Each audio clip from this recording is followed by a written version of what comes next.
Oh, ho, ho, ho, ho. Hello, hello, hello. This week on Angel Road Outdoors, the podcast, we have my little brother, Uncle Adam, the 40-year-old sturgeon, as he so eloquently described himself. I've been trying to get Adam on the podcast for a while. We didn't really have, an agenda today. We just had a conversation. It got a little intense, got a little silly, but that's kind of what he and I do. And so I hope you enjoy our little conversation where we get into, how Adam views himself as a hunter and maybe how he views the industry as a whole, and just kind of go from there. We just had a good old BS session again. That's 2 episodes in a row where we just BS'd. Anyway, I hope you enjoy this episode with my little brother, Uncle Adam, peacocking. Coming up next.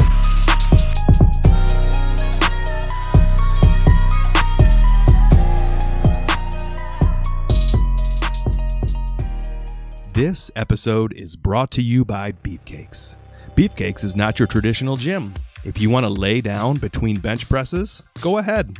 You want to pee outside? That's fine. Just be mindful of my neighbors. Do you want to not clean up your dumbbells when you're done with them? Go right ahead. Just be prepared for some ridicule. Do you want a chocolate fountain? Do you want a nacho bar? Perhaps you'd like to sit down on one of our fine leather couches and play NHL 22 on the Xbox. Cool. That's great. If you're tired of a traditional big box gym and you still want to get that pump but maybe have a snack, Beefcakes is the gym for you. Come see us today at Beefcakes. Face.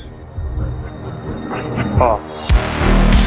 Man, as a hockey guy, I grew up playing hockey my whole entire life.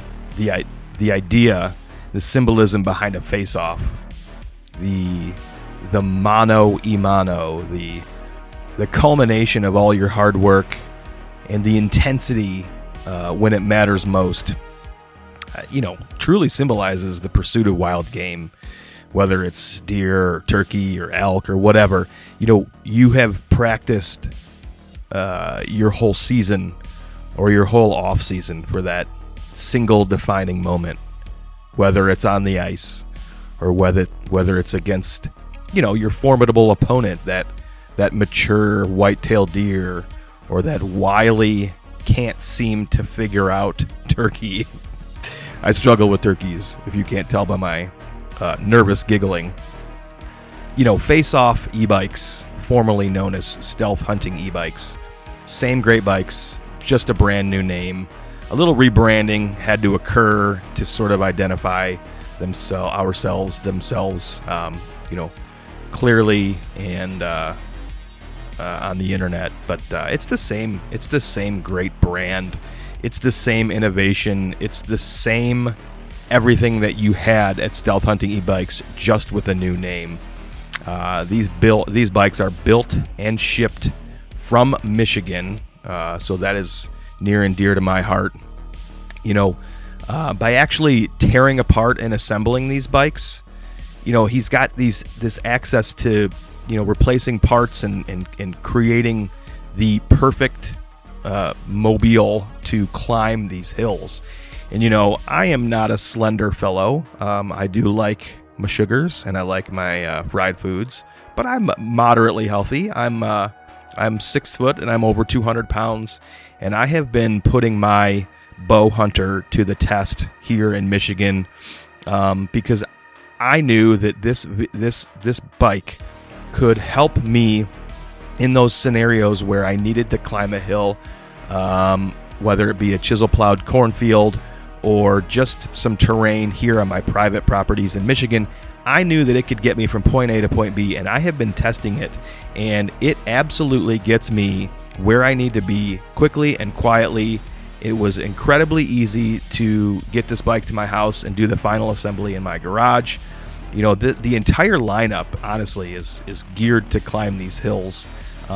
Custom configured drivetrains and custom fabricated parts. These bikes are suited for the steepest terrain. Now, I haven't done anything crazy like test them out at Attack or any ski hills, but I've seen Dieter do it. Smallest front chainrings in the industry, offering the same motors and batteries as the biggest names in the industry, but at a fraction of the cost.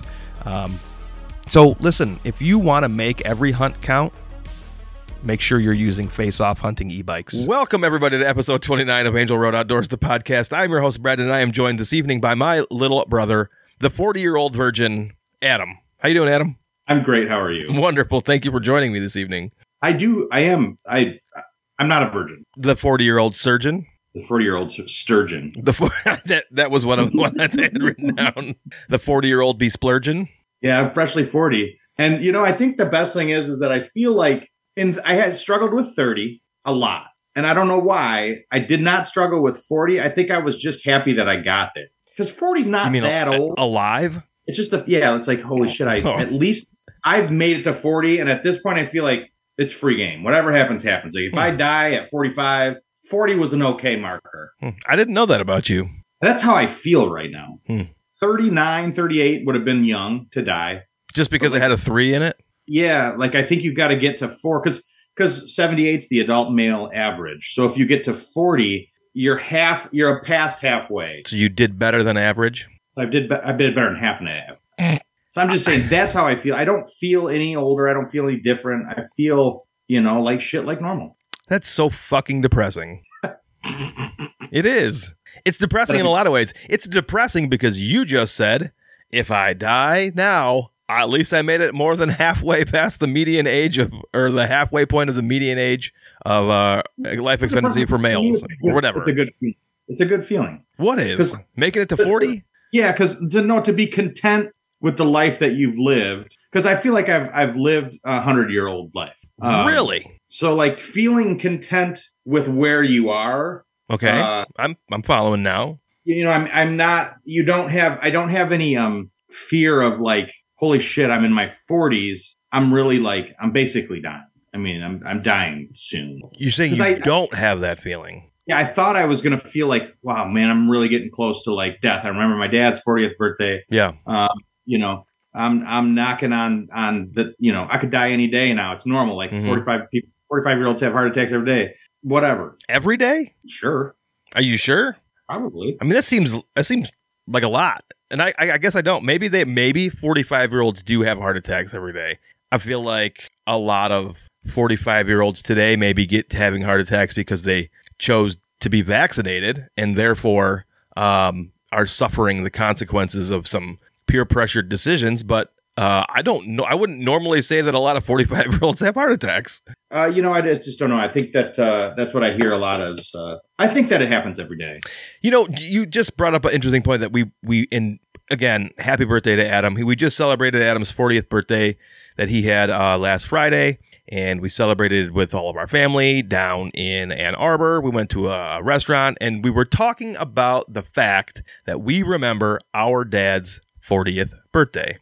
And it was held at a restaurant/bar that was owned by a parent of a child that was on my hockey team. The fine establishment was called Rhino's Pub and Grub. And his nickname was Rhino. So his name was Ryan Sinks. If anybody knows how to get in touch with Ryan Sinks, please let me know. I'm curious as to what Rhino is up to these days. But anyway, Rhino's Pub and Grub was a frequent place that we would go to after hockey. We would get pizza, and the parents would drink and smoke till the wee hours of the morning. And typically, fucking hammered. And we would watch a lot of Mike Tyson fights at Rhino's Pub and Grub. I remember that for some reason. And I was too young to remember. I also remember that we would have to stop on the way home because Mom and Dad were so hammered that Dad would have to pee in a parking lot. And they were driving us home fucking hammered. Yep. I remember that. Anyway, my dad's 40th, and he was brought in with his buddies, and everybody was there. It was a surprise 40th birthday party. And all of his gifts were like overly dramatic and exaggerated gifts to identify you are now old as fuck. Like a walker with a horn on it, like a honky horn for your kid's bicycle, like Beano and bandages and stool softeners and laxatives and digestive enzymes and blue blockers and all the shit that an old person would need. But today, Adam, you and I are both now over 40 years old. Mm-hmm. Do you really feel old, though? I don't at all. But I don't know if that's because mentally I'm still 21. Do you think Dad was also mentally still 21 at that time? Because what we just said makes it seem like maybe they were. Oh, I'm sure. They were drinking and smoking and partying like crazy at 40, and I can't even imagine doing that. I almost feel like it wasn't much of a thought.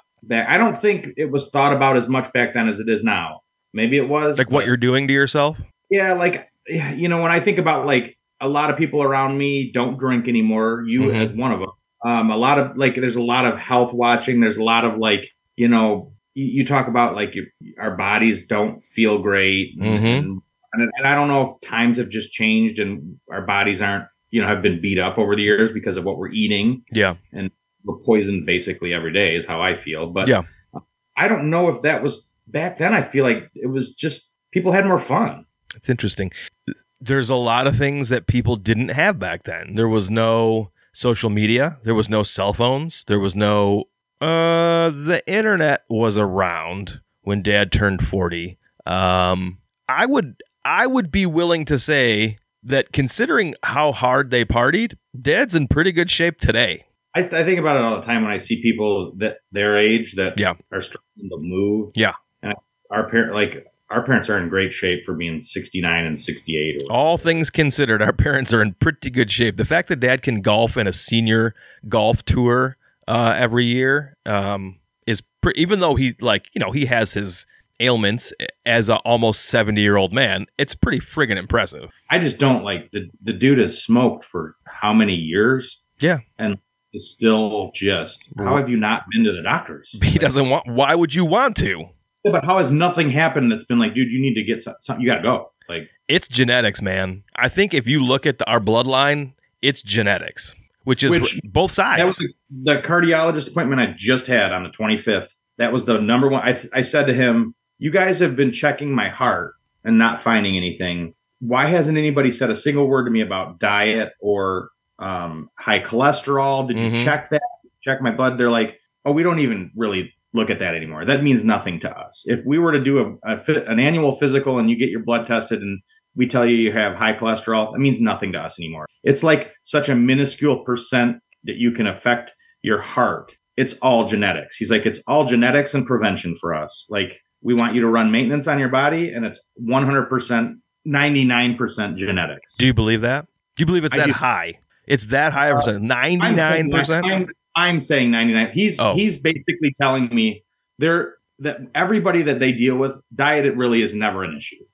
Everybody's diet is okay enough. Whatever we can tell them to do, like, nobody, I'm sure, like, what I take it as, nobody walks in there and goes, listen, all I eat is trans fats. Every meal, every day, all day. Because that's not the case. So what they're looking at is every issue that they have is the majority of the issues are genetics. So that's what they're looking at nowadays. He said an annual physical really is almost laughable to them nowadays.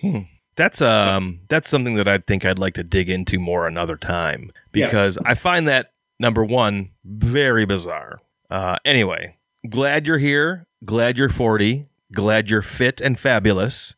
Was that like that Dakota guy that we watch on Instagram? Oh, Kelly can't even watch them. Like, she's like, I can't. Like, why are you sending me these? I'm like, how do you not die laughing?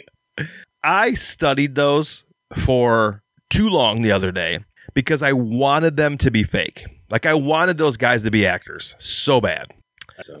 They're not. That dude is so gay. He is gayer than gay. Oh, are you talking about the one that would be the woman? Yeah, I am. He's the one that goes ranch. Ranch. I got a side of ranch. And for the table. The male figure in the gay relationship has got the cleft lip. Yeah. Cleft lip. Yeah. And they are so over the top gay. It's awesome to watch. Like, I say awesome to watch. Some people, whatever. I crack up because I wish that I could do my food videos like that. They're so good. I can't do it. Like, I can't do it because I'm not that. It's bad that it's so good. I shared it with Adam, thinking that Adam would go, I hate this. But we both love it because of how absurd it is. It's these two lovers that are from the South, and they do food reviews. Like, they'll go to, for example, an Olive Garden, and then they will talk about what they're wearing, what they got as an appetizer, what they got as an entree, what they got as a drink, and then that's it. It's like 20 seconds, 30 seconds max. It's the fact that their excitement for life is so grand. Yeah. That, like, sometimes I'm like, why? You know, if I did that, you'd call me gay. But why can't I just be that excited for life? Well, I think you are, and I think we do that here. And I think part of the reason that I like this Angel Road Outdoors Instagram page, Angel Road Outdoors podcast, Angel Road Outdoors videos, is because you and I have an opportunity to remain authentic. A ton of people fake it all the time.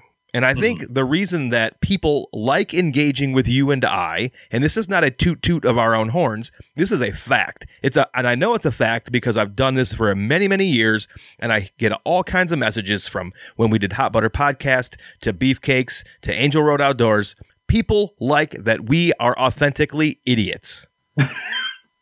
The fact that we say what we want to say, we act how we want to act, yes, it is immature sometimes, but we don't pull punches, we don't fake it, and people want authenticity. Those two guys, go ahead. I don't even like using the word idiots. For me, it's just, I'm not trying to, I think I spent a lot of time in my life trying to prove something, and you could dissect that and we could go through therapy and figure out what that is. I think it's a natural behavior that humans have. People want to fit in. Over time, and I would go back to our dad.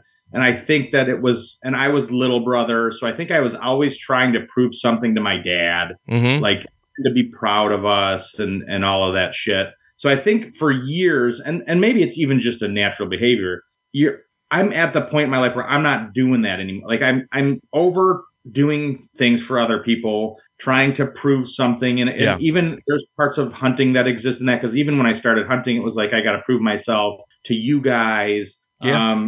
And I think that's a thing that still goes on for a lot of different people. And it's like a lot of the sticking your chest out that I see and hear in a lot of the podcasts now are just, you got to prove yourself and be this like real like tough guy that hunts. And for me, I really don't give a shit about that anymore. And I'm done trying to like be something that I'm not. Yeah. And I'm not being an idiot.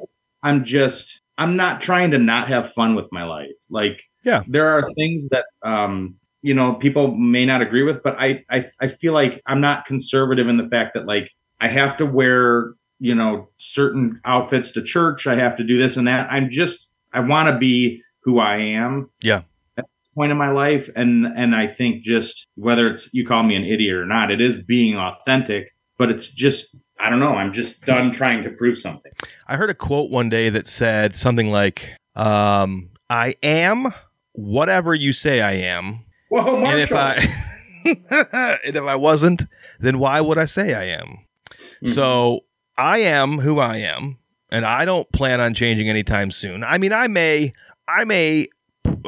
create some sort of content that I feel is more appropriate than something else a different time. Like I may very thoughtfully create something strategically that I think is a little more appropriate. And then other times, if this topic maybe is a little more lighthearted, I keep the whole thing lighthearted. But that's different. Like that's just me being comfortable doing whatever I want.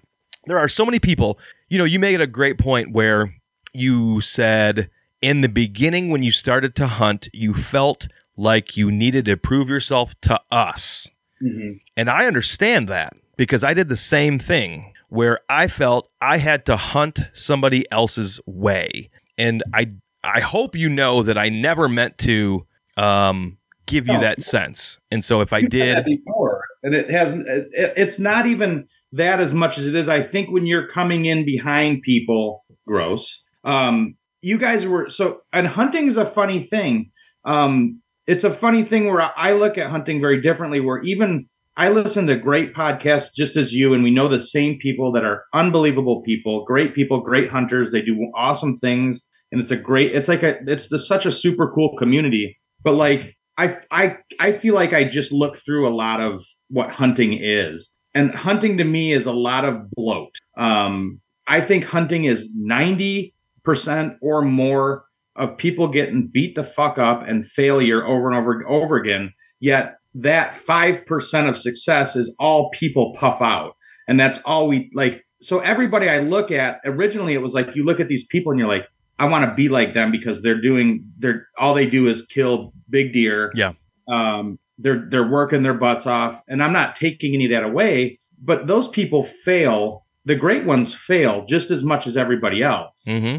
And the greatest ones talk about that. The majority of hunting is this idea behind being a man, and like you're out in the woods and you don't fuck around. You do this, this, this, and this. You got your checklist, or else you're not going to do it. You know, there's a lot of puffery, or like I call it peacocking. Yeah, there's a ton of peacocking. So I just don't, you know, when I originally started, you dropped me off in the woods. I was like, you know, I've got to figure this out. Not even focusing on the fact that nobody showed me a fucking thing about what hunting is or how to hunt. Mm-hmm. So I should have been more focused on, I need to figure out how to actually hunt.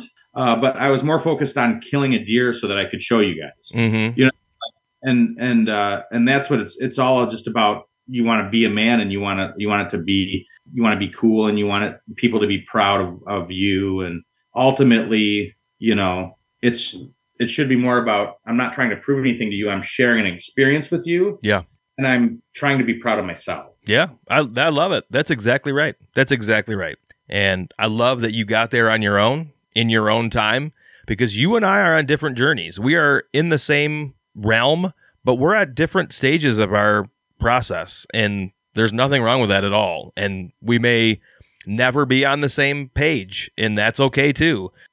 As far as what our goals, or, you know, like as far as what our goals are, we may be on the same page as where we want to go and how we want to get there, for like out of state stuff, but we may never be on the same page, as far as how we want to hunt, with what weapon, with what means, and what caliber of an animal. We may never be on that page, are on the same page as each other, and we shouldn't have to be. Well, I don't think it's possible. I think after thinking a lot this year about how, you know, I listen and I study and I do my research, and you and I both have the work ethic that it takes. I think it's just naturally sort of ingrained in us. Mm-hmm. But like, as I listen to other people and take notes and set my goals, you can't do that based on anybody else, because my life is leading me in a direction that is unlike anybody else's. So like, you and I could be doing a lot of the same things because we want the same things. Mm-hmm.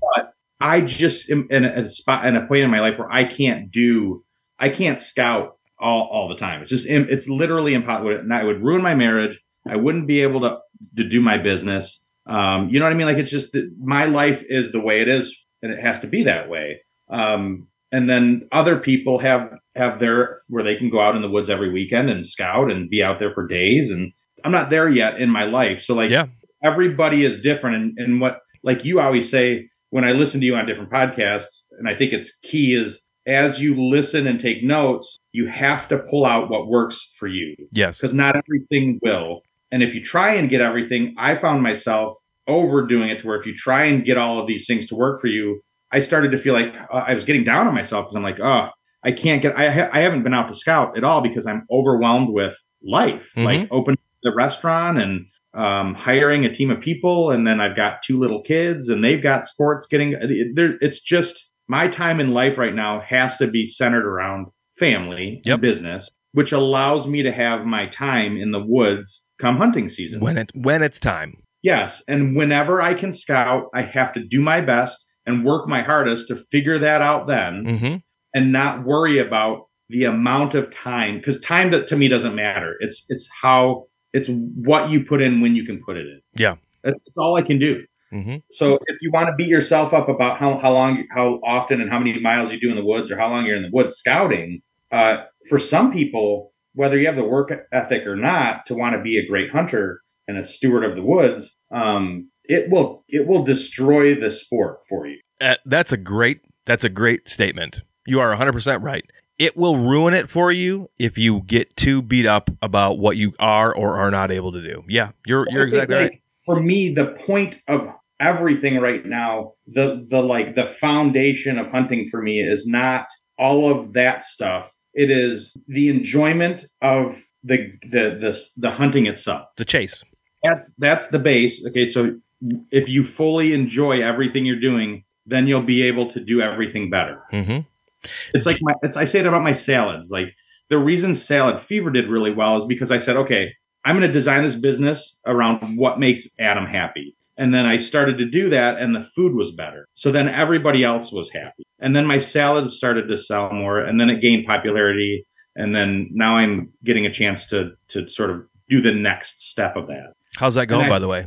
Good. I've been in my container. It's empty, but my equipment's inside the big building, ready to put in there when it's done. And just waiting for the next trigger to be pulled. There's a lot of people that might not know about it. Why don't you just do like a little rundown of what you just said? Like, what is Salad Fever and what you got going on? Because some people are new and some people won't go back and listen to old episodes.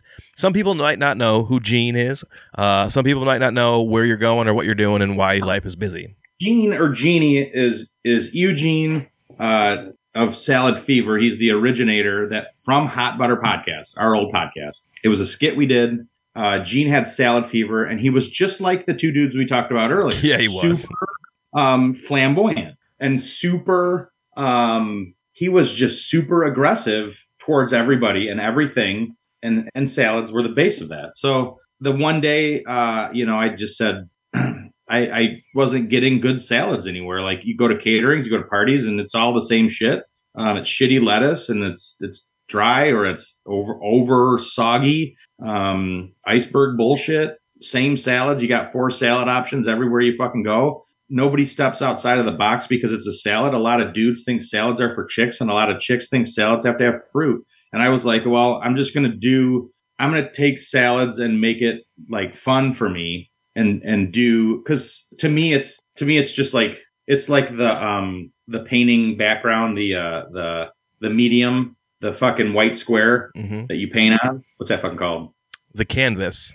The canvas. And then all the other shit's the work of art. So like it's just you can do whatever the hell you want on a salad. And then I found out everything I do on a salad base can be done with rice. And I loved when I started doing it, everybody was like, holy shit, this is the best salad I've ever had. What are your dressings? I've never had dressings like these. And I said, well, you've never met the condiment tornado. And then, which is on my list to start the condiment tornado so that I can sell my dressings. But anyways, so I started doing individual meal salads. You could call me. I'd send you 3 salads a week and you would text me, not call me. Don't call me. I won't answer. And you'd say, hey, I want 2 pot-bellied goddess, 3 sleezers and 4 oh my cobs with steak. Make 2 of those with rice, and then they get delivered to you on Monday. So I started doing that, took off. Health inspectors called me bitching, and then I went private. And then I met with some people opening a giant sort of entertainment facility here in Fenton. That's like the next greatest thing around here. And we're interested in me being one of the restaurants or vendors at that venue. So now Salad Fever is like within about a month away from opening its first offsite location in which you can order at this venue while you're playing darts or bocce ball or pool or banging your old lady in the back closet. Or your old man, whatever you're doing. Finger banging in an F-150. Yeah, it's all set up to be, done through your phone. You pour your own beers. You get paid. You pay for your beer by the ounce. You order your salad. There's 4 or 5 other There's 4 other restaurants with me, and you can order food from each one. And then you just get a text from us when it's ready. You come grab it. We're in a shipping container outside of the facility where the fire pits are and all the entertainment outside. All that stuff. So it's like a food court, but on steroids. Yeah.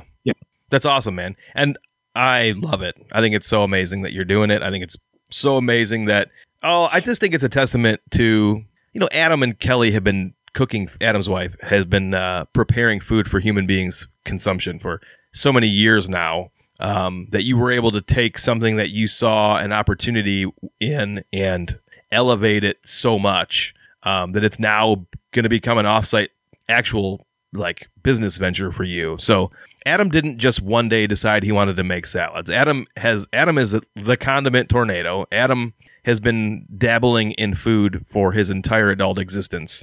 He's actually been eating his whole life.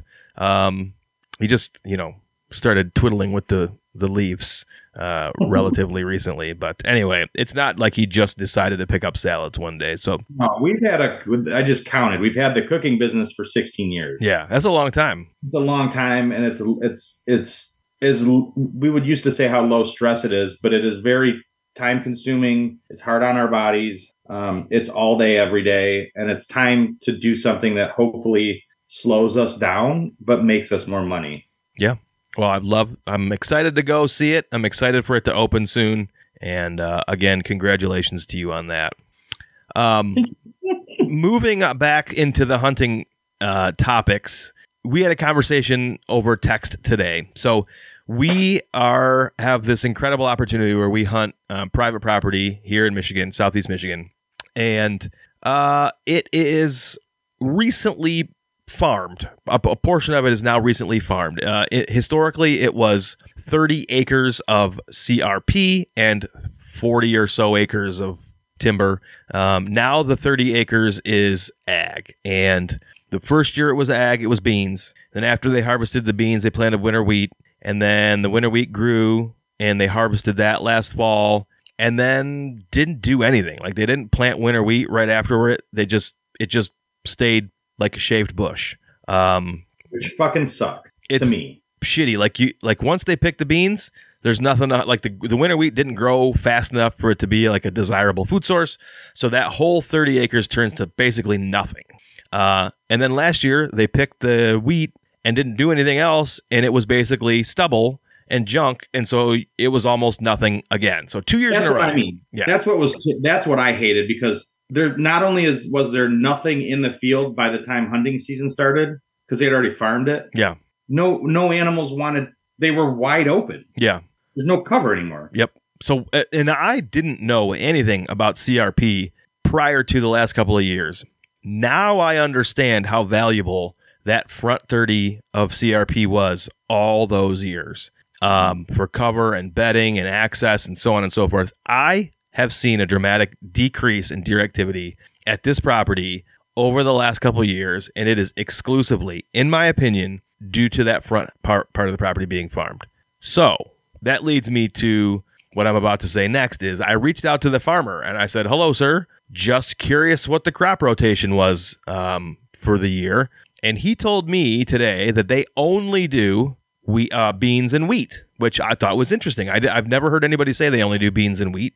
So he said that this year will be beans again. Now, I'm assuming that means beans, then harvested beans, and then a winter wheat cover crop, just like they did the last sequence. How do you feel about that? Well, so those beans were up until like December. No, they were harvested in the middle of October. No. Yes. Wait. I have pictures to show you. I could show you with pictures. So then the deer were still eating beans. Oh, but that's spoilage, sure. Yeah. I'm just trying to think, because I remember going there and thinking, wow, these are still up. They're dry as hell. Yeah. Not knowing that that's how they did it. But yeah, I don't know. Go ahead. Sorry. No. How do you feel about that? That it being beans again? Like I said to you, out of all of the stuff, like if we're not going to get just wild grasses to grow back up, and we're not going to have CRP, I've never hunted our property as corn. And I'm not sure if I would love that. Mm-hmm. So I think for me, I'm happy that it's going to be beans. I guess now that you say that, realizing that the field is once again empty, or knocked down for the most of the season. I would say 75 to 80% of the season, that field will be a barren wasteland, pretty much. So I hunted the field edge probably, I don't know how many times you even hunted the field edge this year, but I sat along the edge quite a few times, and it was nothing like it was the year before when it was beans. When it was beans, even after the beans were gone, the deer, at every evening I could sit up in the pine tree, and there was 20 deer out there, and that's where I shot the one buck. But they would move from west side of the field to the east side of the field every single night. They go all the way down eating. Mm-hmm. And last year I never saw that. So I believe that what you were seeing was deer that were eating the winter wheat sprouts. Really? Not beans. I mean, sure, they probably found the occasional bean, but I think they were grazing on the new growth of the winter wheat. All those short and almost not noticeable, I think that's what they were munching because on. when I had to track blood for that buck, there was nothing but frozen dirt and little tiny stalks of the beans.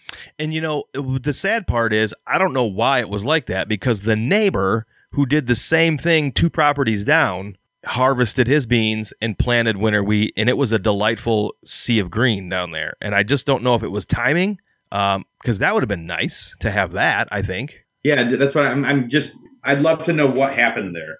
So I would love to be able to shoot a buck like opening weekend or the first couple of days on a bed to food pattern coming to the beans. Like the deer love the beans, big bucks love beans. Big Daddy Brett, I like beans. I like green beans. I like fava beans. I like lima beans. I like beans. Big bucks like beans as well. I do think we'll have an opportunity at a good buck within the first couple of days of season on a bed to food pattern to those beans. And then as soon as they go brown, I think it's fucking shitty again. That bums me out. My thought is, because if we're in wheat to beans and that's the rotation, everything around us, okay, the south property was beans, so that should be corn. Yes. I think everybody around us is beans, corn. That means everywhere around us is going to be beans. So it's a lot of beans to eat across the street. There's a lot of beans to eat north of us, hoping, yes, that they come on our property gross. I think I am excited to have a property line that goes back to back with corn and beans. Yeah, I like that. I like that thought too, the south property, yeah. So that corner of the south property where it meets the woods, where there's a trail that they take into our property, and I hung the mobile stand up there a couple times. It just wasn't a good time of year. Yeah. I think that'll be a good sit, depending on wind, this year. Yeah, I agree with that. Because that is such a protected corner from bedding, and then now corn. They're going to feel safe, and they're going to be able to shoot right out into Daddy Angel's road and want some beans. After I texted you that, I was at my son's hockey practice, and one of the dads is a big time hunter, and he was on the podcast, Jay Zajac. No trouble with Jay Zajac. If you want to go back and listen to that, he was talking about.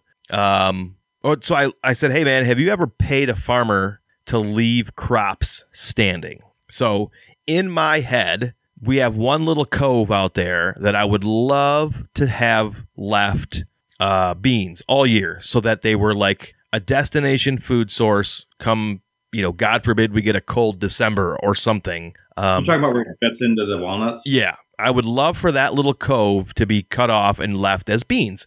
So I said, hey, man, have you ever paid a farmer to leave standing crops? And he said, no. And I said, have you ever asked a farmer? And he laughed. He said, yeah. He goes, I asked a farmer in Indiana one time if he would leave me, or he said, hey, would you be willing to leave me some crops if I paid you? And the farmer's response was, how much money you got? And he said, immediately I realized this is not going to go the way I want it to go. So he said, well, I was thinking about, maybe $500 if you'd leave me like an acre of corn. He said, and the farmer laughed, and he goes, try 5,000. And he said, maybe the farmer was just being an a-hole, but the farmer made it sound like it's actually more of a pain in the ass to leave a crop standing and then have to take the rest of the crop down and take care of the rest of the field, and then come back later and harvest that crop, and then do everything like basically a second time out there, which isn't really a perspective I ever thought about. Have you ever thought about that? No. I just assume he doesn't give a shit about us. No, I'm not arguing that at all. I'm just saying money talks. And if I said, I have $500 if you leave those beans up in that, what is it, a half an acre, maybe? Yeah. Give me a half an acre of beans and don't cut them down this year. Just leave them. Would it be worth his time? And he would probably, but what I'm saying is I never looked at the perspective of having to come back to that property later a second time and spruce it up for what's next. In my mind, I was like, I'll just leave it there. Like, whatever. It'll go and get knocked down and then grow back up, with whatever next year. Yeah. So if you, I'm going to ask him because I want to know, what do you think? That stayed, just was never touched. Right. Like, because it would be like, I explained this with that buck in Kansas, but it's like it's their foyer. Like, so also known as a staging area. Sure. See, and that's the thing is you guys like have these words that are stupid as fuck. A foyer doesn't mean anything to anybody else. A foyer means more to what human being has a staging area in their house. No one. They have a foyer. They walk in the front door. Not everybody has a foyer. A lot of times they look in the mirror and have a mirror, or they have a closet to hang their coat. So that makes more sense to me for a deer who walks in and out of one large terrain feature to another, likes to have a foyer. They don't want to walk from the outside driveway right into someone's living room. They want to walk into a front door, take their shoes off, have a nice little staging area. I kind of, you're actually getting me to come over to Team Foyer. So I might be Team Foyer from now on. It's the foyer of the woods. Yeah. I got to write that one down here. That's a good one.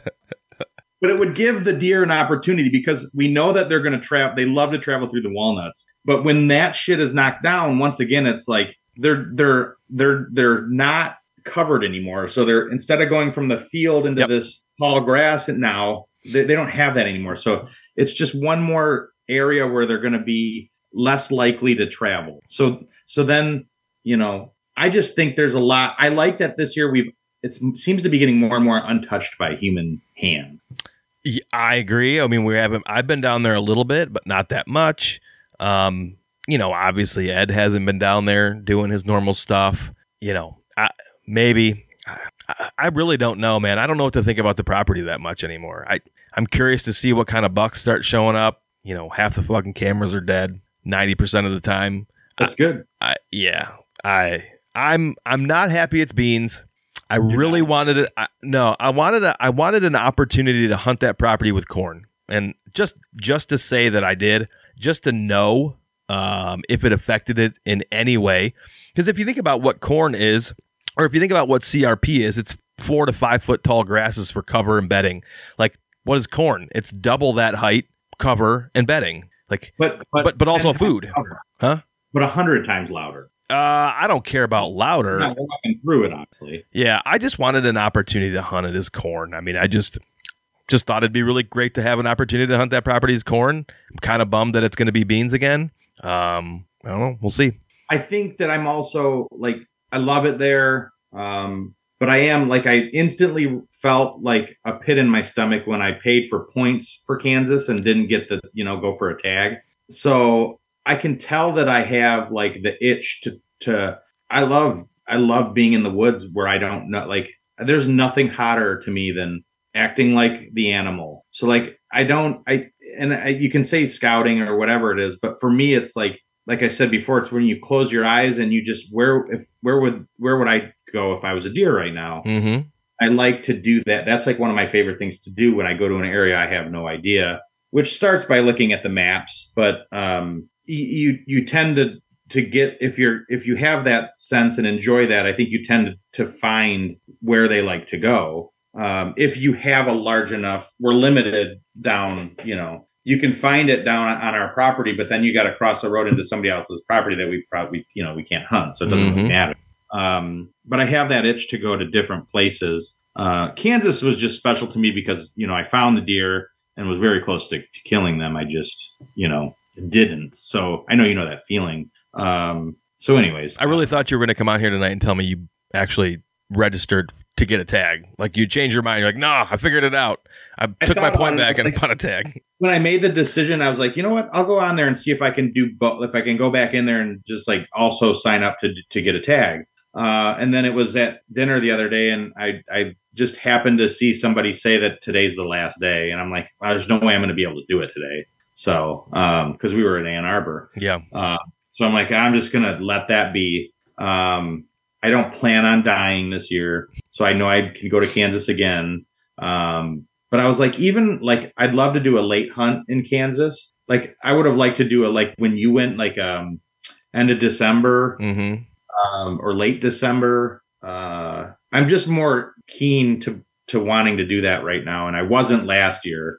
So I don't know what it is, but I think I think about those deer I saw there, and I'm like, I think I had an opportunity. I was very close to some deer that I can't even comprehend the size that they were, especially that one I was on the ground with. Yeah, I believe that. After I've watched a lot of Kansas videos and these big buck videos, I'm like, dude, I think those bucks were a lot bigger than I realized. Do you have that desire to go out in September again, like we did last year, or is that too early for you? No, I do. Just wasn't sure. I think I'm like, I'm definitely ready to start in September. I don't know how I feel about, like, I'm not as like hard about a deer that's has velvet, me either. Yeah. But ultimately, if the big deer is a big deer, I'm really turned on with our Hillsdale property because that's where I get my doe. That's what I like to eat. Yep. And I'm excited every year there because I know I will get 1 to 4. Like, what do you want? Right. Without being greedy. But so I almost want to start to seek the bucks elsewhere, which is a natural progression, I think, that everybody goes through. I think so. I have a question for you that I've been thinking about a lot lately as I listen to different podcasts. And what is it in you? How do you describe this idea that I keep hearing from you guys, or from you? You don't. I wouldn't say you're as hardcore, but you say it still. The idea that you don't like hunting with other people and that it's better to be alone. It isn't that I don't like hunting with other people. There is sometimes when I'm doing my thing, I like to just be unscripted. And so if you think about, my trip to Kansas, when I went in December, it would have been way harder for me to do what I did if I were to lay out for you everything I did while I was there. That would have been way harder to do if you were there. And that's fine too. I think there's a time. I'm not saying me and you in general. I'm just saying, as I think about hunting, and I think about going off and I, maybe it's because I haven't gotten to that point yet to where I'm just going off on my own on these adventures. I think that I'm sure there are other hunters that people have hunted with that can ruin that for you. Yeah. Because it's just like more about other things and not about, like you said, being unscripted and going out and just finding the deer and putting the work in and doing it in an unknown area. And not having to be up each other's ass the whole time. Yeah. I think, can you ask me the question again? So as I listen to like the non-typical or Matt or even you and you guys, a lot of these hunters that they have to like go alone because they and there's almost like this sense of like, man, I couldn't do it with other people anymore. Like, and then when I think about hunting, it's like, I think everything in life is better to share with somebody. I'm not saying you need to hunt with other people all the time, but I think in my mind, I can't quite figure out why a lot of these hunters they're great. Like I said, this is not a knock towards anybody. I am trying to figure out what it is that they don't want to be with other people when they're hunting, or another, like, I compare it to you and me because you and I tend to be the only two out of our group that really are into going off and doing things. Are you asking me why you don't come sit in a tree with me?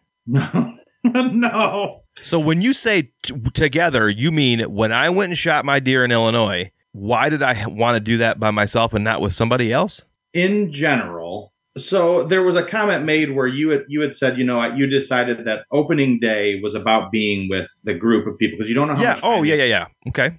There is and then the comment was made like, oh, you're really good for that. I don't think I could do that anymore. Okay. Yes, I remember that. So what is it that drives an individual to not want to share moments or this adventure with anybody else? So for that specifically, that is where you get it to a point.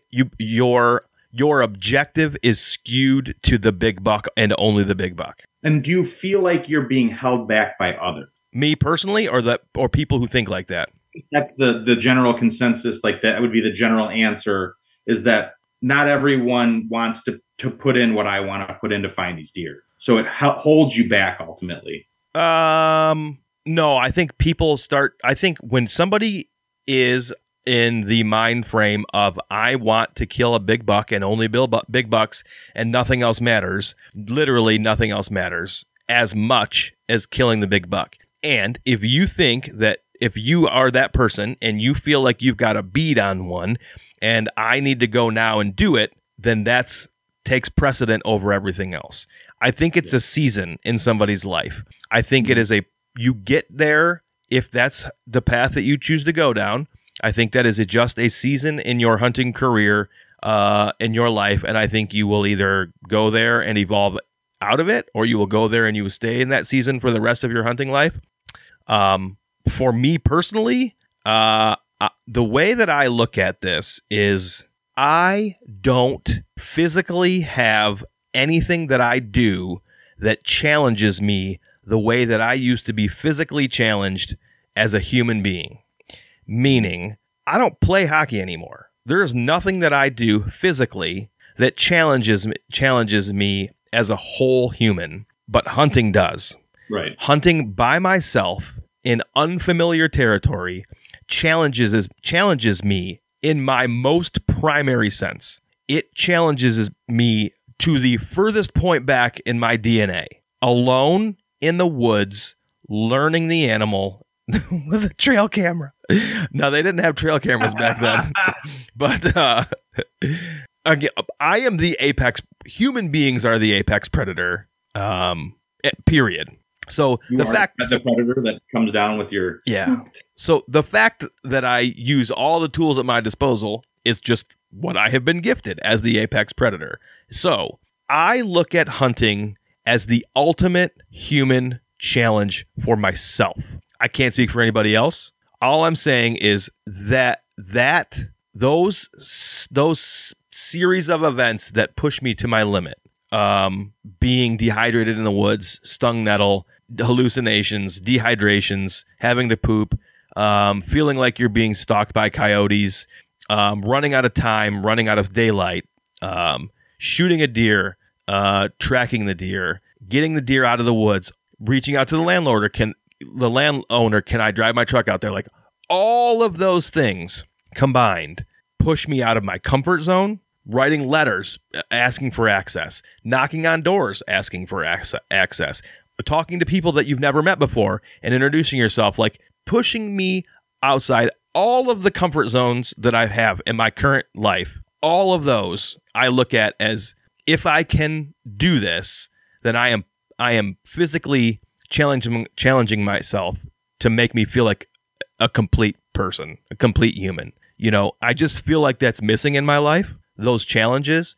And so I choose this avenue to push myself. And alone is much harder than with other people, in my opinion. So then that leads me into this question that I'm generally curious about, or is all of what you just said, is it that better feeling to do all of that and to kill a big buck alone? Or does it feel better to kill a buck with someone that you can call and say, dude, I got it, and you meet up and you can share that moment together? I think they each have their own thing that is different from the other. Like, I think about how you called me right away after you killed your Illinois buck. Because you wanted to tell someone. Yeah. Wanted to share it with someone, but nobody was there. Correct. In a way. Yep. So after I think about all this and I start to think about my future in hunting, one of my favorite things in the entire world with hunting is that text message, like BBD. Mm-hmm. Big black dick. Big black dick. And then you find that big black dick and you're holding it and your brother takes the picture or your best friend takes the picture. You know what I mean? Like, wow. You said it, not me, buddy. You're the one that said it. But you ran with it. God, I didn't know I was going to go there. I did. But do you get what I'm saying ultimately? Yeah. Like, I think about people I care about. Like, Matt is someone I listen to his knowledge. Mm-hmm. I gain a lot. I learn a lot from him. Mm-hmm. And this is Mobile Hunter Dojo Matt. And he's just a really great person. Mm-hmm. He loves to be alone. And I am trying to figure out if it's something that happens in your life that leads you to want to just be alone. It's your therapeutic alone time, which it's all part of it. I love that too. But when you and I hunt together, it's still my therapeutic alone time. Yeah. I think a lot about like when you and I go to Kansas and then let's say you go by yourself, is it better for you to be by yourself because you don't have to drop me off over here, or you don't have to depend on me or wait for me to get out of the woods and meet you? You can just go wherever the fuck you want to go, whatever time you go. And even know that you and I hunt different areas and don't have to do anything together. It's still the fact that like you're still tied to another human being at some point out there. Yes. If that is something that is less appealing at that season of your life when you're enjoying hunting by yourself. To me, it's not that it's less appealing. It's just differently appealing. It's just different. Like the fact that you and I went to Kansas twice together and I went once by myself, they are all unique in their scenarios, and they all were for different reasons. Like they just were. And they all, I don't look at them differently. I don't look at one better than the other. The same with Illinois. Like the Illinois situation was unique, and it was what it was. Like it doesn't fit like this narrative. It just, I did it all by myself, and I wanted to call and share afterwards. I would have done the same thing if we were together at the same property in Michigan. I would have felt the same exact way, but they were two very different experiences, and I wouldn't change them for anything. The stuff that we do in Michigan, I challenge myself differently than the stuff I do by myself. They're all unique challenges. Hunting, the umbrella of hunting is where I have chosen to focus my efforts to push myself to my extremes. That's just, and so every little facet of it is its own unique challenge to me. One of them is alone, one of them as a group. One could be with a huge group. I would do that as well. I would just choose to go about my challenging portion of it unique to that situation. Yeah, and I think that would be probably the general answer, is that because you see them starting to hunt, like a lot of these guys starting to hunt more with like a group once a year. They'll all do a hunt or something. Yeah. So I'm guessing there is an enjoyment in everything, but typically it's, first and foremost, I got to go do my thing, and that's just how it is. But I'm sure they love sharing moments like with other people too. Yeah. I'm just as I'm moving along, it's like, okay, as I just keep hearing it like a lot of times. And is that something that will hold you back from getting to that next step in killing big bucks? Is if you can't break off, or you don't enjoy or don't want to break off and do your own thing? That's something you have to figure out.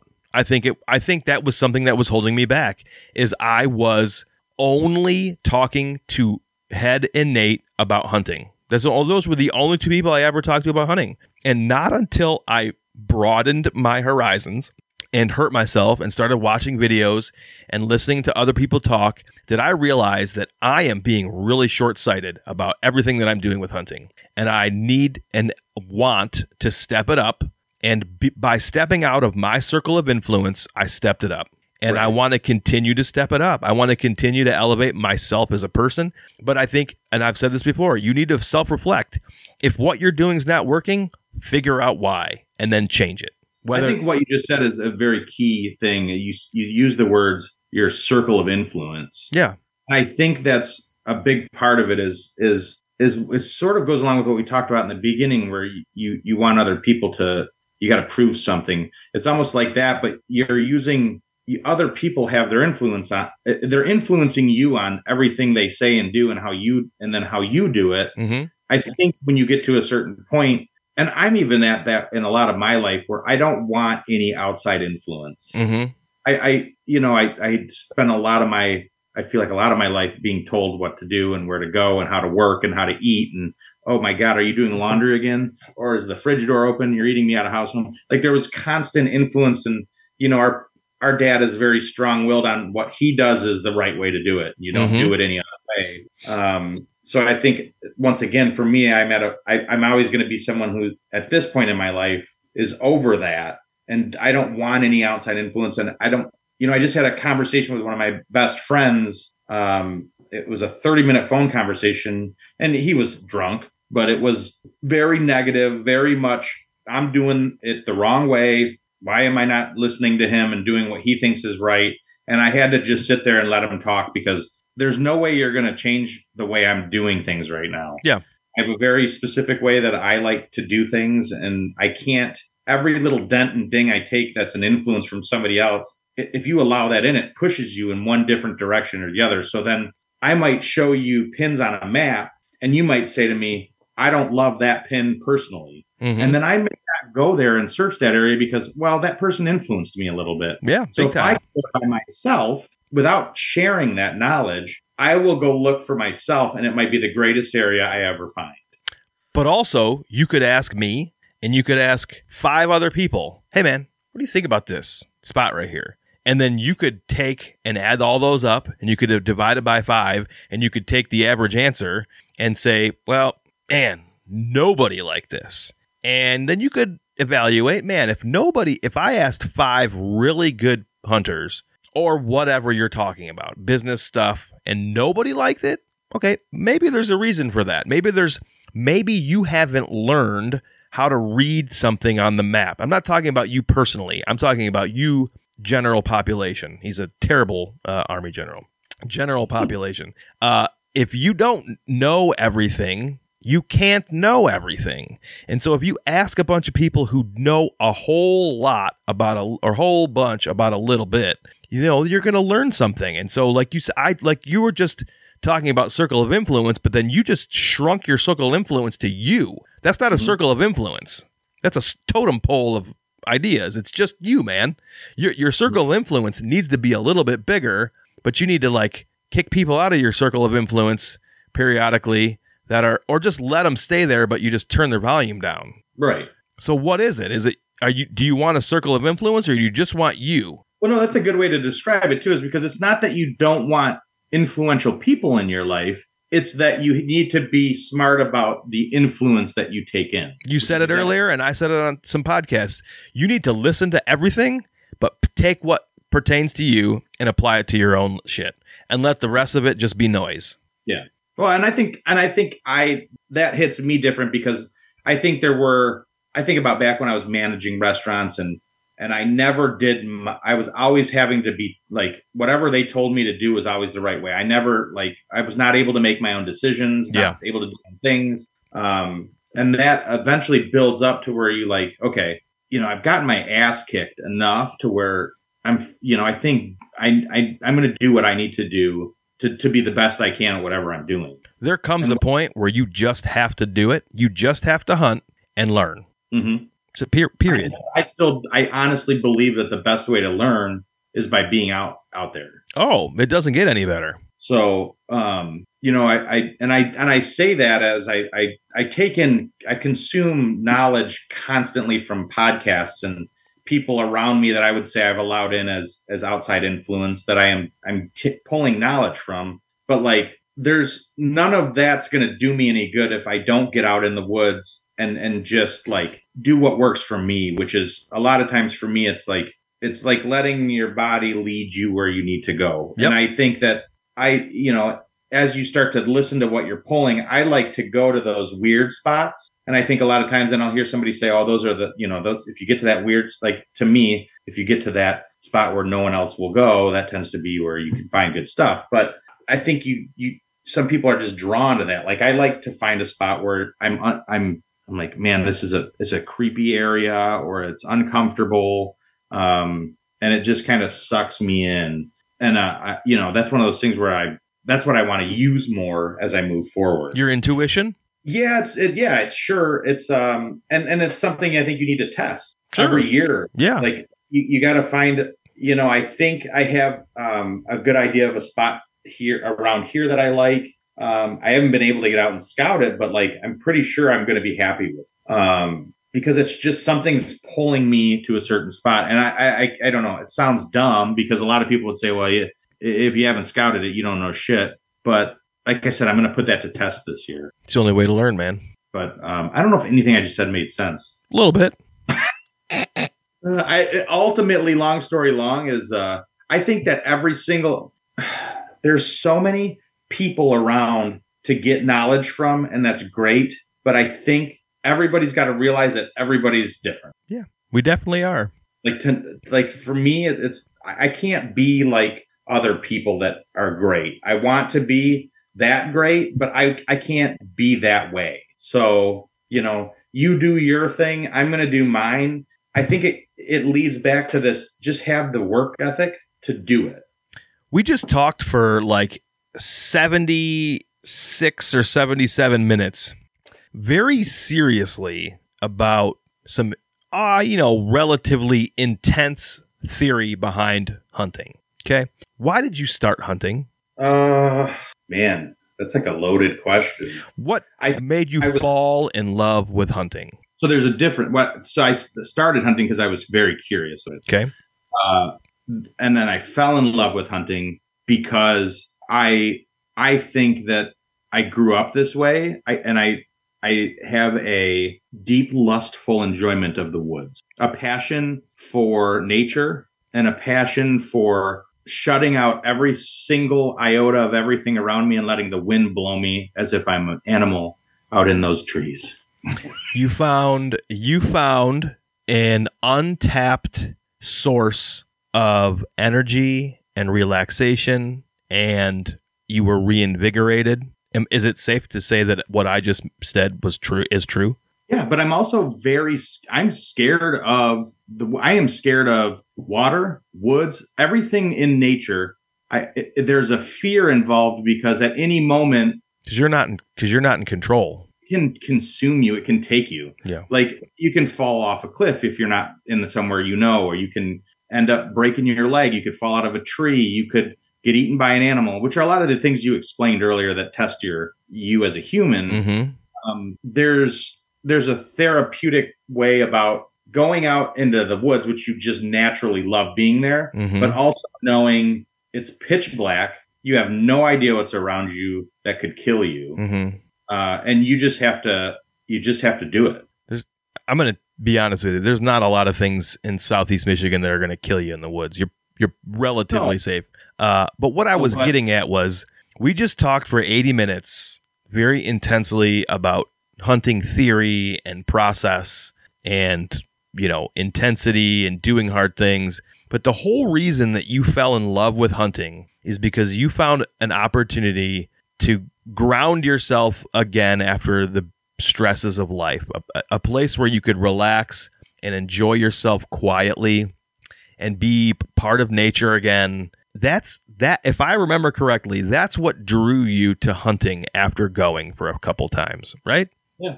So don't ever lose that. Oh, I don't think I will. Because I also, you get people do. Because they give up on the work that it takes to have that. Oh, not even that. They become obsessed with the peacocking. And then that's all that matters. Mm-hmm. They become obsessed with who's my sponsor and what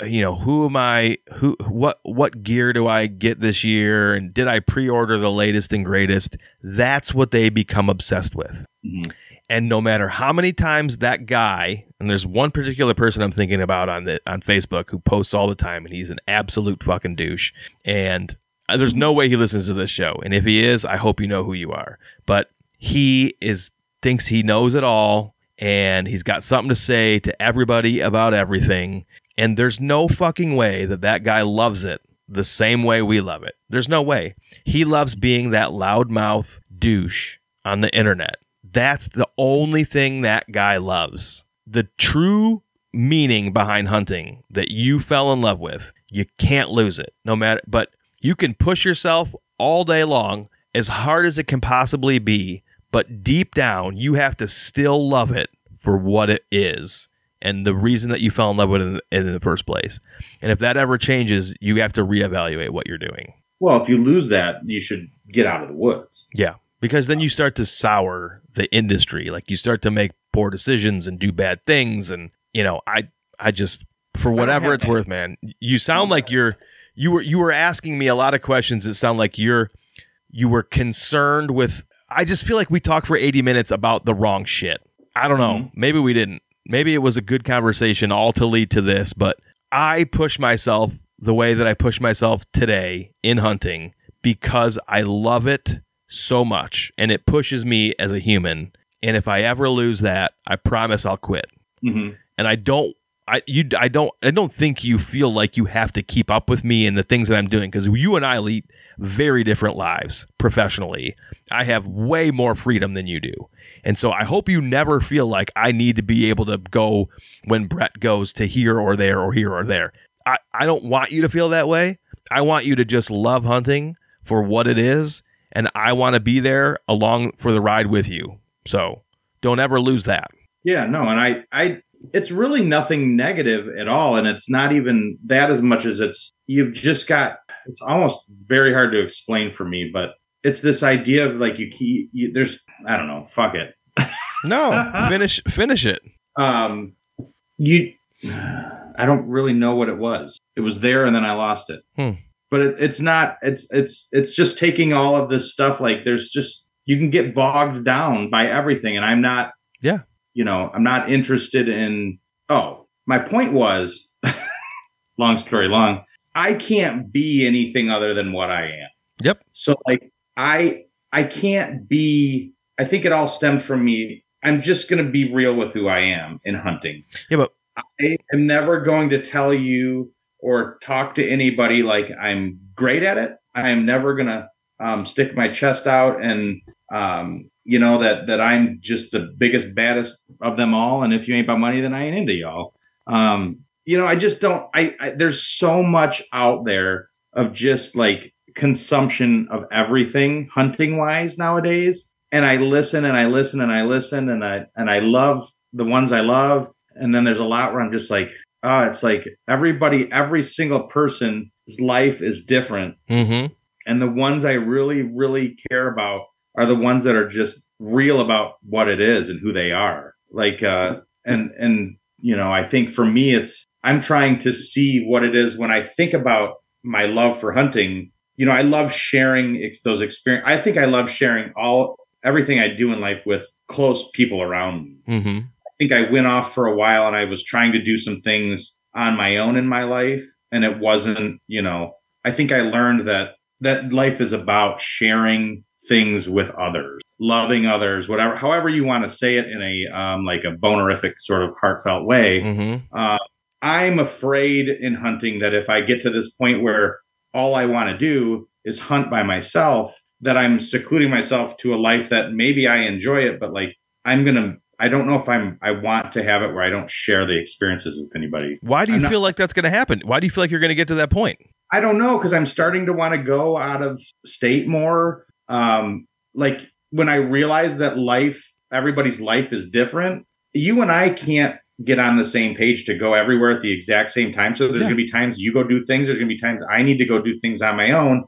And I think as I'm watching people that hunt by themselves, it becomes part of the reason they do that is because you just can't be the same as and on the same schedule as everybody else. So you have to go off on your own if you want to get there. Mm-hmm. So there's a sense of me that's just sort of transitioning maybe from season to season of my life and my hunting career to where I'm like, okay, I'm questioning a lot of my influences prefer to be by themselves in the woods all the time. First of all, I can't go do it all the time off season. And second of all, I'm not sure if I love always being doing something like this and not sharing that experiences with people I care about. Like, hunting with Head and Nate was totally different because there's so old school mentality where you pick up your bow when hunting season starts. Fuck that. You just go to the same tree. It's a good tree. You don't go outside of the box. That's the way they like to hunt. And you're different than that. So like, I think I'm just sort of dissecting everything right now before I enter into this, where I'm starting to go different areas and I have to be smart about how I hunt from here on out so that I do it the way that keeps it special for me, which is essentially what we talked about at the end. Mm-hmm. As I ask you questions about what is, you say not important. There's a lot of people that listen to these podcasts that consume and digest all of the same information about what's right and what's wrong, but you really don't go any further into the life of a person that is hunting. Like, I don't know anything further about non-typical or Matt or you if I'm somebody else behind the mask of the person that's the hunter. So Sure. when I ask you a question on why do you like to hunt alone, that's not something you're going to go into on a podcast where all you talk about is the deer you shot. Yeah. So for someone like me, and when there's a ton of other people out there that are trying to learn, and maybe they want to go deeper in what it takes to be a woodsman, like there's more to it than just scouting and shooting deer and knowing the right people. Mm-hmm. There's a lot inside of you that you have to figure out as a human to do it the way you're going to do it for the rest of your life that makes you really happy. And the biggest part of it is the adventure. You know, you think about going to another state by yourself and living in your truck for a certain amount of time. Like, it's an adventure. And where am I going to eat? And where am I going to go to the bathroom? And how am I going to clean my body and brush my teeth and do all these things? Part of it is an adventure. It's a story that you are creating to then share with other people. But ultimately, you said what you just said, and I'm just going to say this.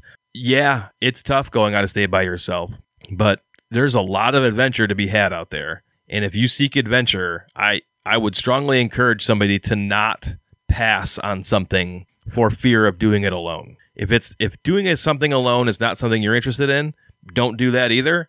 But if you really want adventure and you want to go out and push yourself and do something different, then I think you should buy an out-of-state tag somewhere, and I think you should go sleep in the fucking bed of your truck, and I think you should go figure out how to hunt different property, because it's fun, and it'll push you, and it will challenge you, and it will break you, and it's all a great adventure, and you will find it, and you will be alone, and you can talk about it later. But we're 40, man. We're more than halfway through this life, and there's no sense in waiting. If it's something that you think you want to do, I would encourage you to do it. I just think people need to do it for the right reason. And themselves, and only themselves. Right. Like, don't try to recreate exactly what someone else says is their way of doing it the best, because I just think that it leads you down a path to fail. Yeah. Like, I specifically remember when I hear you talk on other podcasts about, there was the season where you were getting into going elsewhere to hunt. Mm-hmm. And I remember saying to you a lot, don't forget about Hillsdale. I always love Hillsdale. I always just enjoy being there, and don't let that slip away. Mm-hmm. I think that that's important to me still, to where I catch myself now thinking, I don't ever want to say that I don't love that property. Yeah. Because it doesn't produce huge bucks, because there's more to hunting to me than that. And that property is just being out there is special. So anyways, I mean, we could talk for 6 hours on that, because I look at it like, yeah, it's a great property, and yes, there can be great deer on it, but yep, I can also get burnt out on it and mean I don't like to hunt it, and I don't have to like to hunt it certain times. If I feel like it's being over hunted or over pressured, or we're not doing something right, like, I don't owe the property anything other than saying that's where I cut my teeth, that's where I learned that I loved hunting, and I will always love it for that. But I don't have to love the property forever. And just like you said, don't ever stop, forget about Hillsdale. I won't, but I'm not going to pretend that sometimes that property sucks. Mm-hmm. And I think it would be naive for anybody to say sometimes the property sucks. Mm-hmm. And there's a lot of reasons. It could be the weather. It could be the storms. It could be the amount of standing water in the woods, in the swamp. It could be pressure across the street. It could be lots of different things. But I'm not just going to love it because I have to. Mm-hmm. I don't disagree with you. I was waiting for you to tell me I was an idiot. No, I don't disagree with that.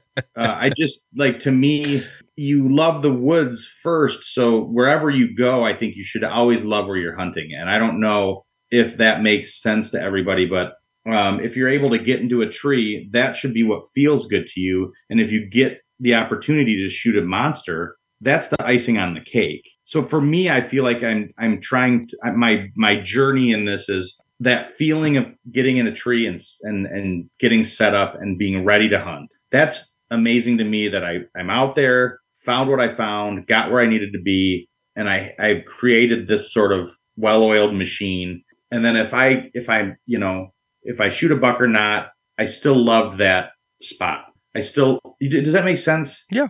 I'll never say that I hate something, because there were no big bucks on our property last year. Mm-hmm. but I loved every minute of every hunt I had out there. Yeah. I'm not saying over hunted. I'm not saying hunt that every time. I'm just saying I think you can make each property special. Yeah. While you're out there. That's just my opinion, but it is what it is.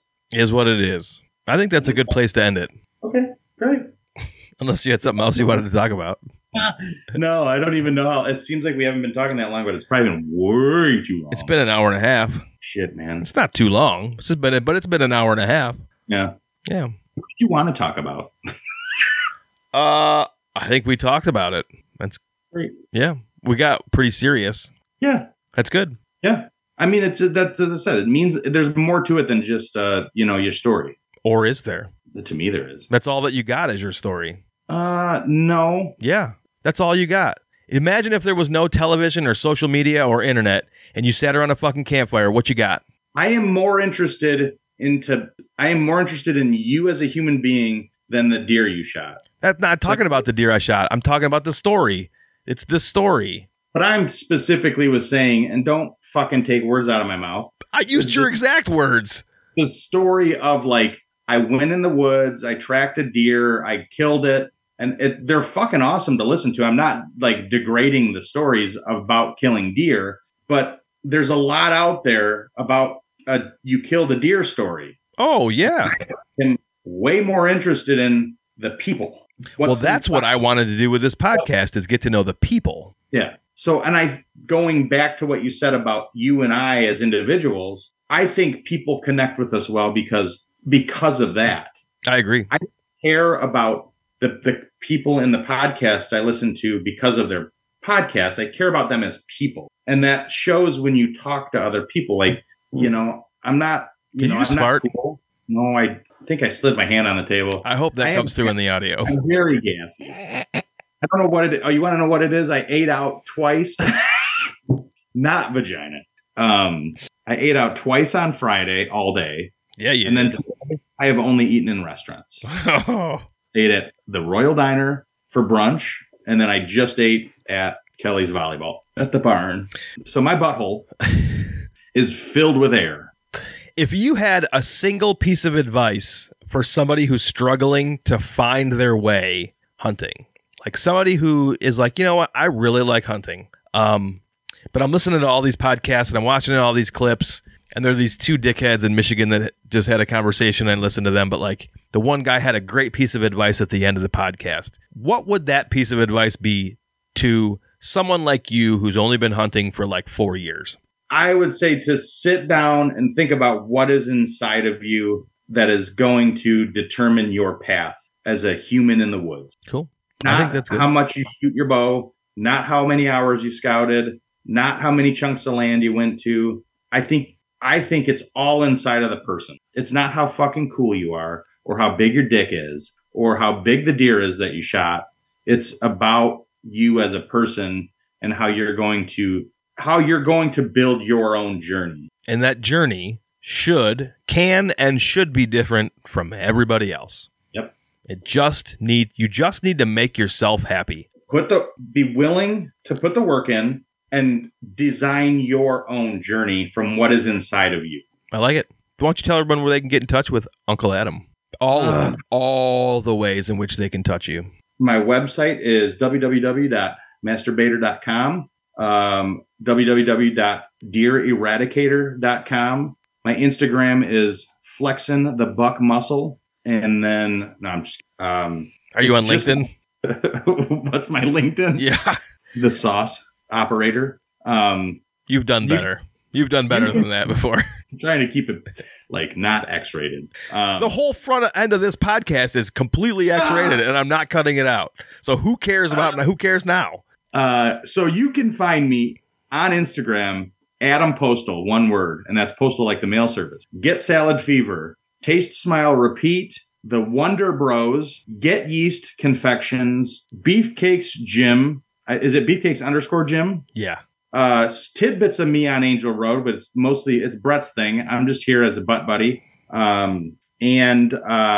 Let's see. That's offensive. You have several Angel Road video clips on our YouTube channel. You've been on numerous podcasts.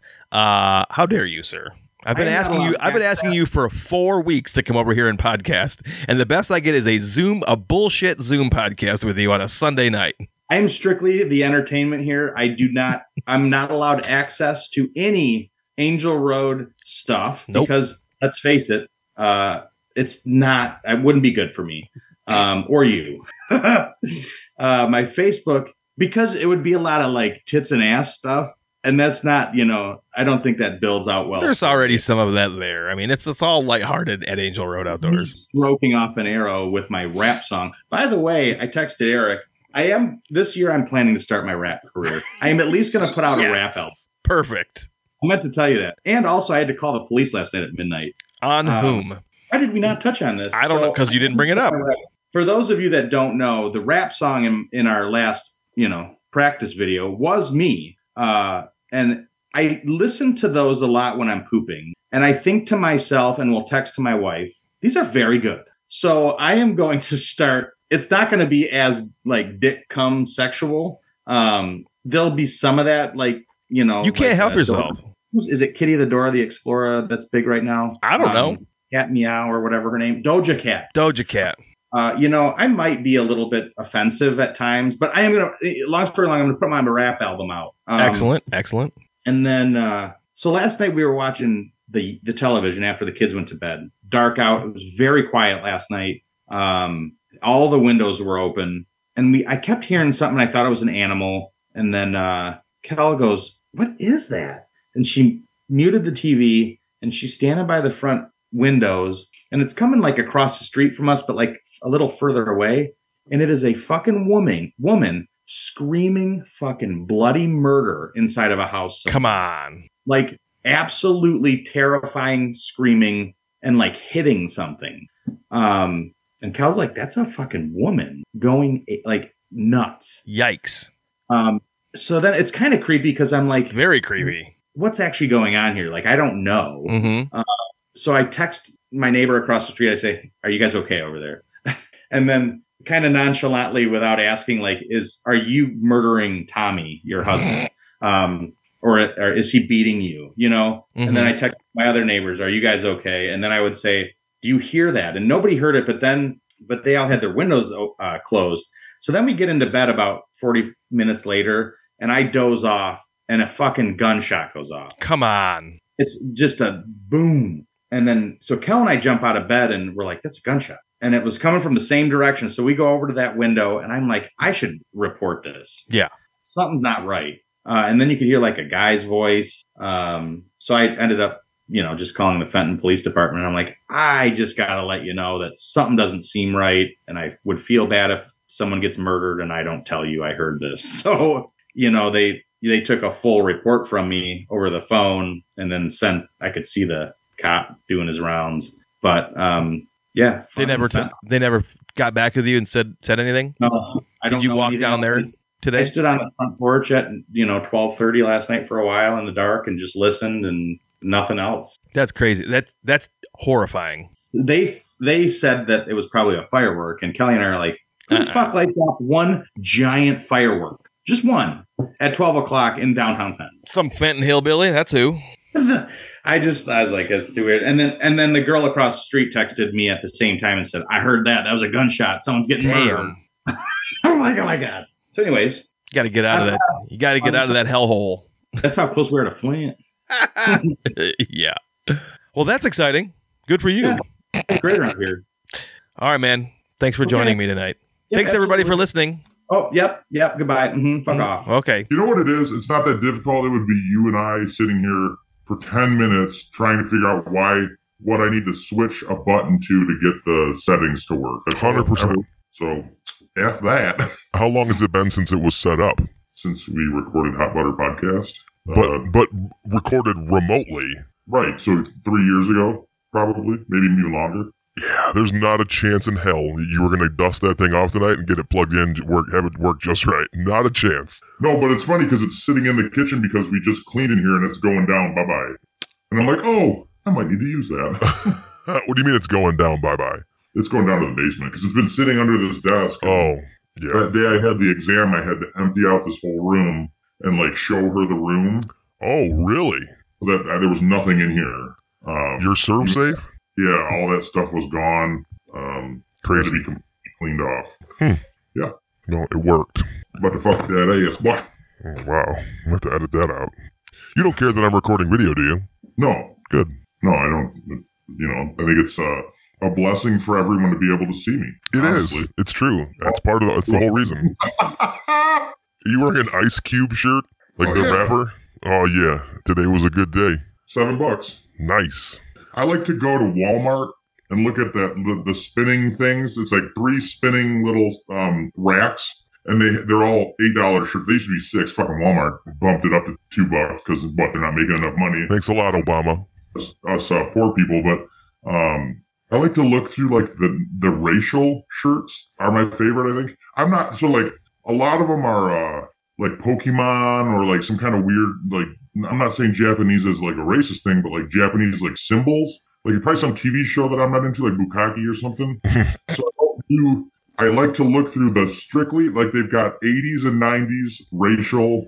Like, or not racial, ethnic shirts. Okay, I was going to say, what is so racist about them? Why I keep saying racial.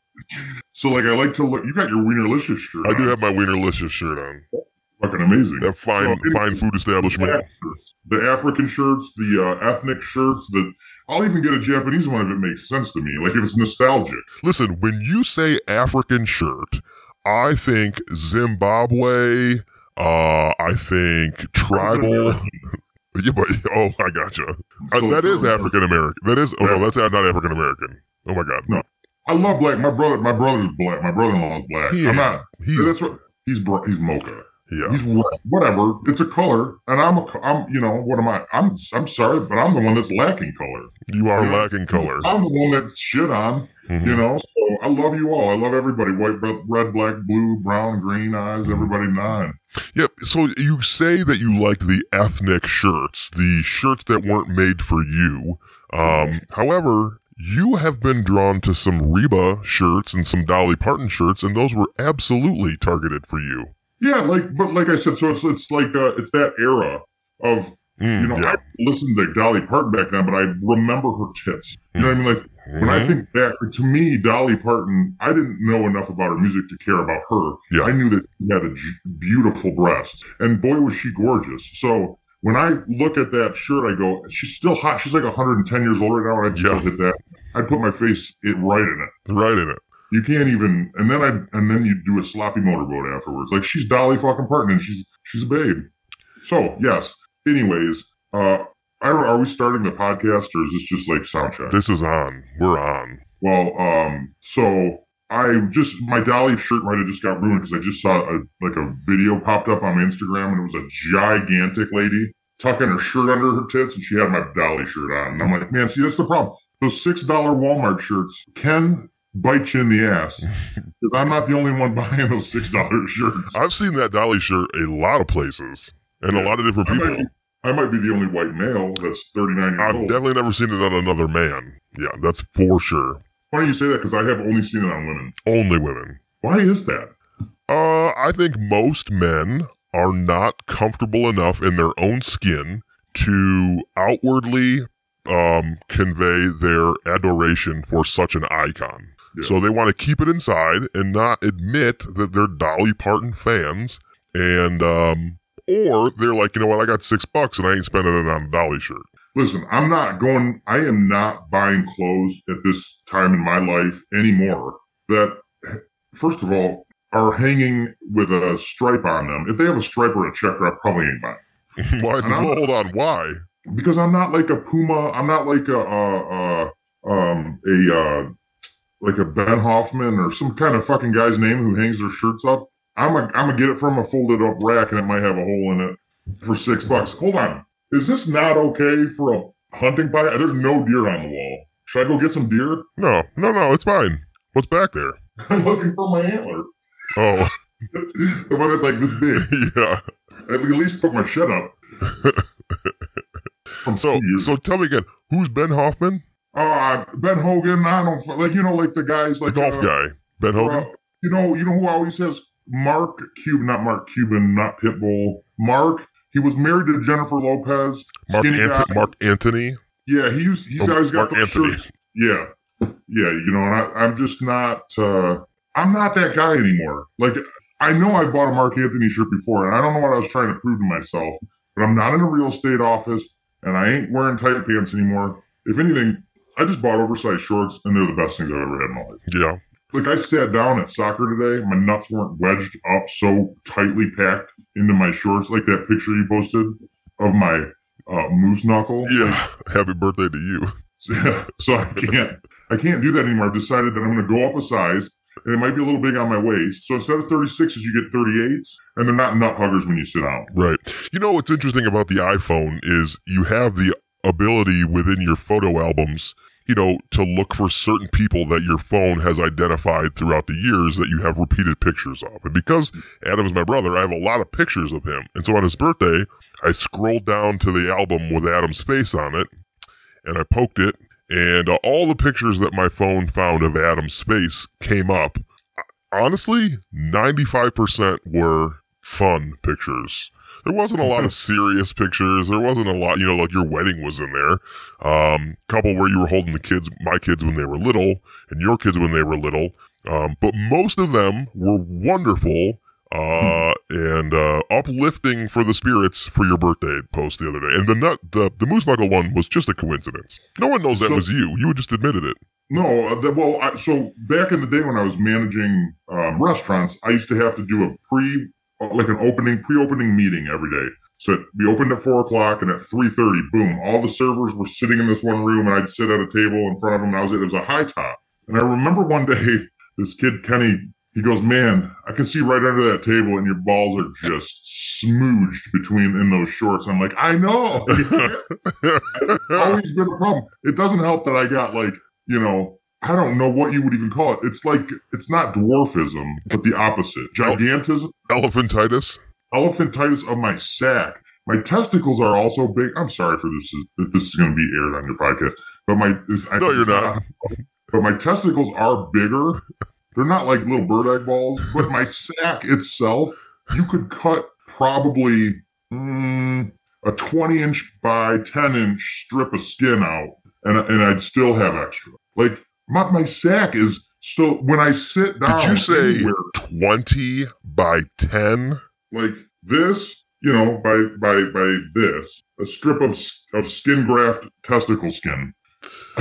That is not possible. There's no possible way. It was way overly dramatized. I just look at it in the mirror and I'm like, oh my gosh, there's like a extra hang down, like it looks like a labia. Oh boy. So I'm just saying. Are you gonna want me to cut that out? Because I don't plan to cut that out. I plan to leave that in there. That's fine. It's up to you. It's not my podcast anymore.